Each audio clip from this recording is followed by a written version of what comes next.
Now, why are we doing this course? Well, 2 Peter chapter 1, this is what it says. His divine power has given us everything that we need for a godly life, or for life and godliness, through our knowledge of Him who has called us by His own glory and goodness. It says, His divine power has given us, past tense, everything we need, you could say, to be like Jesus. And yet, if we're honest, isn't it true that there is, and I know it's true, it's certainly true of me, there's a big gap between us and Jesus, right? A big gap. And there always will be, we know that, don't we? There's always going to be, in this life, such a gap between us and Jesus.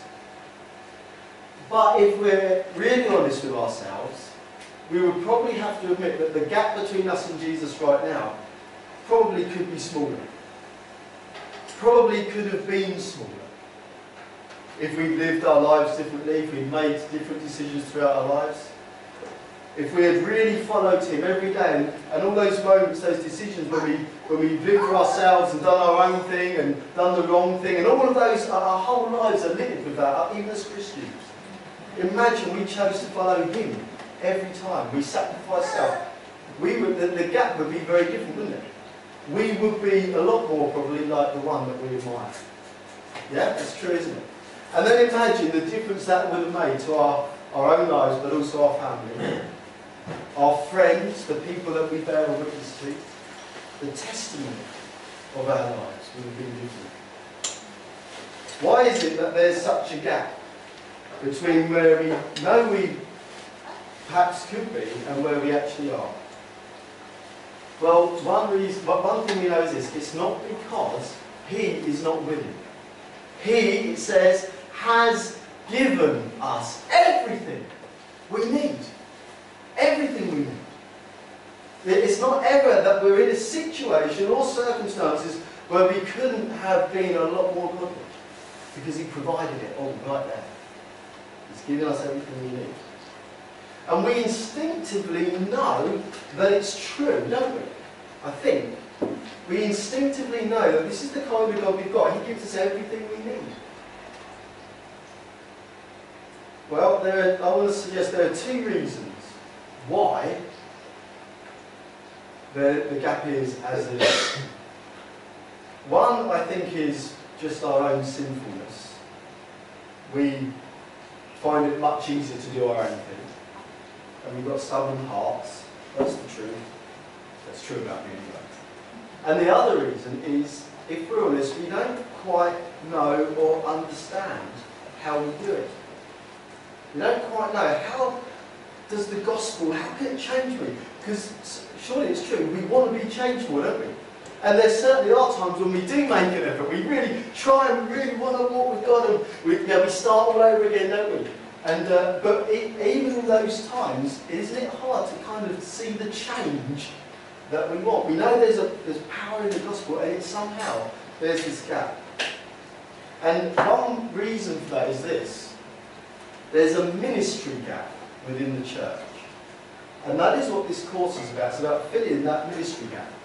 The ministry gap that I'm talking about is this: we have formal ministry, and that's what we're doing right now. Formal ministry, sermon being preached. And God, we open our hearts to Him, and hopefully He speaks to us through that, and we get something from it, and we go on and live our lives. There's that. And then there's our casual lives, where we live our lives out together, we have socials, we have good times, and we share fellowship and all of that stuff. And yet there's no real ministry happening there. And the problem is this: 2 hours max on a Sunday morning just isn't enough to bring about the change that God wants to see in us. It's not enough. And God has purpose. As you read the scriptures, it is impossible to read the scriptures without getting it, that He wants to be ministering in the everyday of our life, in the day-to-day moments of our lives, in all of our relationships. He wants to be in it, okay? He wants to be right in the heart of it. Every day presents powerful opportunities for Jesus to be at work in us and through us. And that is what we want to know. That is what this course is about. How can we know that every day? Powerful working of Him in us, bringing about change. And that is about learning how the gospel applies every day. But if we don't learn, when we don't learn how to apply all that, how to do it, we do something else. Something else takes over. We'll call it this, externalism. So in other words, we try and do godliness, but because there's not this ministry, this working of God in us and through us on a daily basis, through our relationships, we resort to things like formalism. In other words, we think to be godly, I've got to be at all those formal opportunities. I've got to be at church. If I be at church, if I get to the midweek meeting, then that's going to help me in my godliness. So we rely or lean to formalism, or perhaps legalism. I've got to try hard. I'm going to get up at a certain time in the morning, going to read the Bible, going to do this, going to do that. Or we resort to mysticism. And that's probably not such an issue for us, but this is where we're looking to find godly power in experiences with God. You know, not the big experience where, oh, it's wonderful and God's really changing me, and we're like, and we're looking for it in that. We think that that's where God's going to do it. Or, these are all external things. Or, activism. We get really busy, getting involved in outreach, getting involved in everything the church is doing. Here's another one. Biblicism. That is, I'm going to study the Bible, I'm going to really know it. Jesus said to the Pharisees, you diligently study the Scriptures, because you think that by them you have life. But you refuse to come to me, he said. Biblicism. Now, I really know the Bible, know it from cover to cover. Here's another externalism. Psychologism. People do various courses. We're about to do a course. This is not a psychology course. It's not a Christian psychology course. This is the Bible and it's the gospel. It's what we're going to be learning about. But people do that. They're reading self-help books, Christian self-help books. They're going to counsellors. And often these people, they do it all their lives. See one person, then another. But actually, and it feels good, but they don't actually change. Because only the gospel can change us. Socialism, but by that I don't mean, politically. I mean getting involved in social outreach. Helping at the homeless shelter, doing this and doing that, or whatever they might be. We can resort to those things.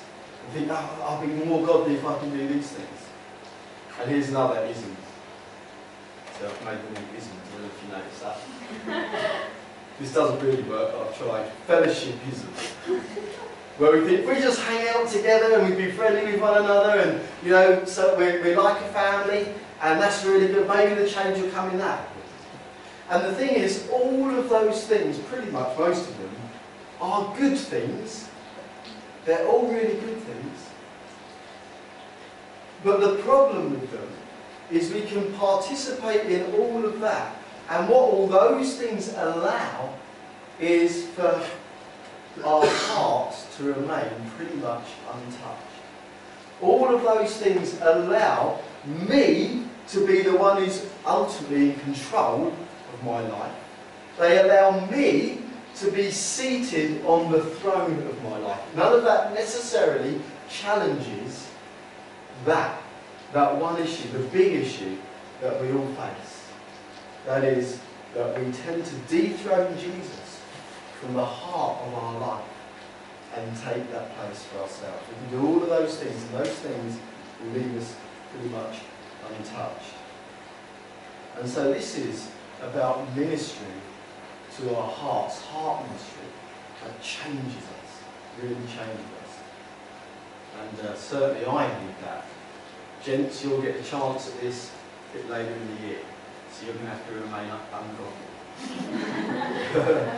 But your wives will be godly for you. And hopefully their influence will help you.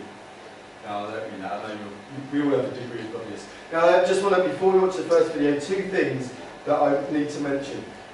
Two errors to avoid as we go through this course. Number one, unreflective activism. In other words, we hear what we're hearing and we just go and try and do it without really internalising and thinking about it and letting it sort of be incarnated, as it were, in us. That's one thing. And the other is morbid introspection. That is, we're looking at ourselves all the time, and we can do that and get so self-engrossed that actually we lose sight of the most important thing, which is that we should be looking to Jesus and one another. Because as we'll see, it involves one another. Okay, so we're going to watch our first video now. And yeah.